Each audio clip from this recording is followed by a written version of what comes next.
pagi, salam sejahtera bagi kita semua. Assalamualaikum warahmatullahi wabarakatuh. Om Swastiastu, Namo Buddhaya, salam kebajikan. Perkenalkan, nama saya Anjeli Kristi Asari dengan NIM 21101184. Saya sebagai mahasiswa aktif Program Studi Psikologi Universitas Negeri Manado semester 3. Pada saat ini saya akan menjelaskan salah satu alat tes psikologi, yaitu tes IST. Yang pertama yaitu latar belakang tes IST. Salah satu alat tes psikologi untuk mengukur intelijensi adalah Intelligence Structure Test atau tes IST. IST adalah salah satu alat tes psikologi yang digunakan untuk mengukur tingkat kecerdasan seseorang atau intelijensi seseorang. Tes IST dikembangkan oleh Rudolf Amthor di Frankfurt, Jerman pada tahun 1953. Amthor mendefinisikan intelijensi sebagai keseluruhan struktur dari kemampuan jiwa rohani manusia yang akan tampak jelas dalam hasil tes. Intelijensi hanya akan dapat dikenali atau dilihat melalui manifestasinya, misalnya pada hasil atau prestasi suatu tes. IST selalu mengalami perkembangan sejak diciptakan.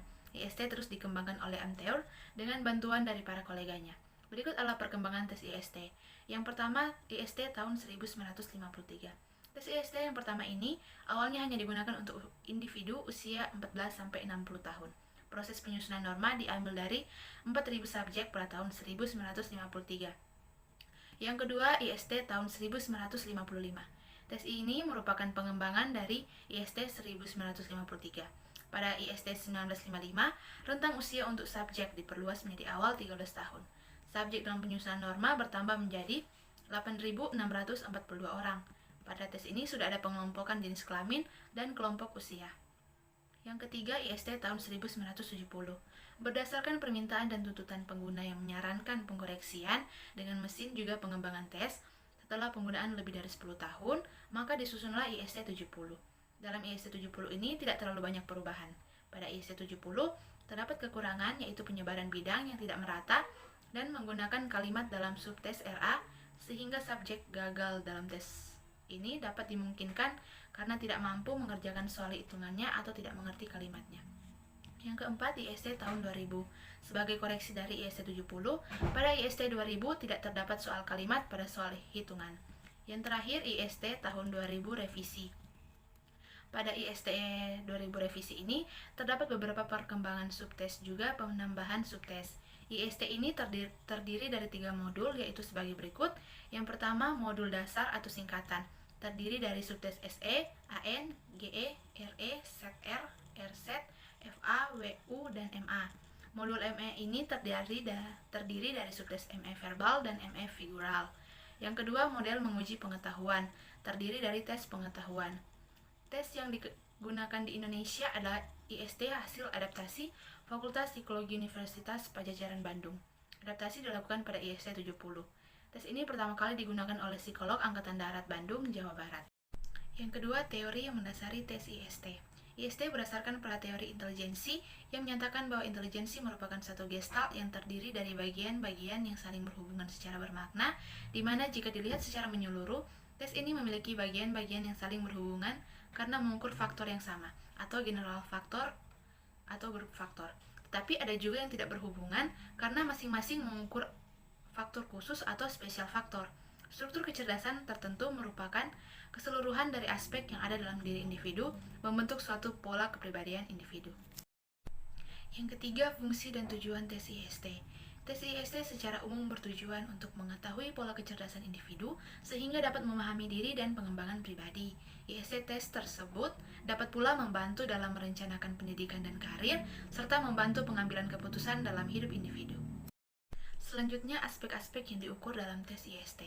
Tes IST mengukur 9 aspek-aspek, yaitu yang pertama SE, melengkapi kalimat. Pada subtes SE ini, aspek yang diukur adalah masalah pengambilan keputusan, keinginan berprestasi, penilaian atau pembentukan opini, common sense, penekanan pada berpikir praktis dan konkret, pemaknaan realitas, dan berpikir secara mandiri. Yang kedua, WA, melengkapi kata-kata.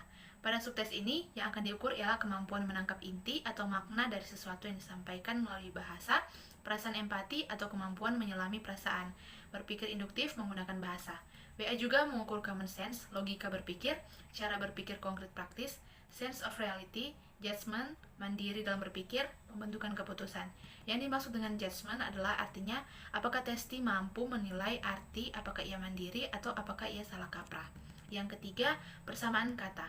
Pada subtes ini, aspek yang diukur adalah kemampuan fleksibilitas dalam berpikir, kemampuan mengkombinasikan atau menghubungkan, kelincahan dalam berubah dan berganti dalam berpikir, resistensi atau kemampuan untuk melawan solusi masalah yang tidak pasti sehingga meliputi kejelasan dan konsekuenan dalam berpikir. Yang selanjutnya GE, sifat yang dimiliki bersama. Pada subtes ini, aspek yang akan diukur adalah kemampuan abstraksi verbal, menemukan ciri yang sama atau khas dari dua objek dan menyusun suatu pengertian tentangnya. Kemampuan untuk menyatakan pengertian akan sesuatu dalam bentuk bahasa, membentuk suatu pengertian atau mencari inti persoalan, serta memahami esensi pengertian suatu kata untuk dapat menemukan kesamaan esensial dari beberapa kata. Selanjutnya RA, kemampuan berhitung. Aspek yang diukur pada tes ini adalah kemampuan berpikir atau memecahkan masalah secara praktis dalam berhitung, matematis, berpikir logis dan lugas penalaran, dan kemampuan berpikir runtut mengambil kesimpulan. Yang selanjutnya ZR atau deret angka. Aspek yang diukur pada aspek ini adalah bagaimana cara berpikir teoritis dengan hitungan. Maksudnya mengukur kemampuan berhitung testi yang didasarkan pada pendekatan analisis atau informasi faktual berbentuk angka sehingga didapatkan suatu kesimpulan, serta kelincahan dan irama dalam berpikir. Selanjutnya FA, memilih bentuk. FA mengukur kemampuan testi dalam membayangkan, kemampuan mengkonstruksi, sehingga dapat menghubungkan potongan suatu objek visual dan menghasilkan suatu bentuk tertentu, serta memasukkan bagian pada suatu keseluruhan. Selanjutnya WU atau latihan balok. Aspek yang diukur pada WU adalah kemampuan analisis, yakni daya bayang ruang, di dalamnya terkandung kreativitas, kemampuan 3 dimensi, imajinasi, dan fleksibilitas berpikir, serta kemampuan konstruksi teknis dalam menyusun perubahan. Yang terakhir, ME atau latihan simbol. Subtes ME pada ESC Test mengukur kemampuan daya ingat seseorang, fokus, perhatian, konsentrasi yang menetap, dan daya tahan. Penjelasan yang terakhir yaitu administrasi tes IST. Yang pertama prolog yang terdiri dari perkenalan, menjelaskan tujuan pemeriksaan psikologis, menjelaskan prosedur pemeriksaan, menjelaskan tentang alat yang digunakan, menonaktifkan alat komunikasi, menanyakan kesiapan tesi dan etika hasil. Selanjutnya mengecek alat-alat yang akan digunakan, melaksanakan tes IST, melakukan scoring tes IST, dan membuat laporan. Baiklah, itulah penjelasan saya mengenai tes IST. Terima kasih.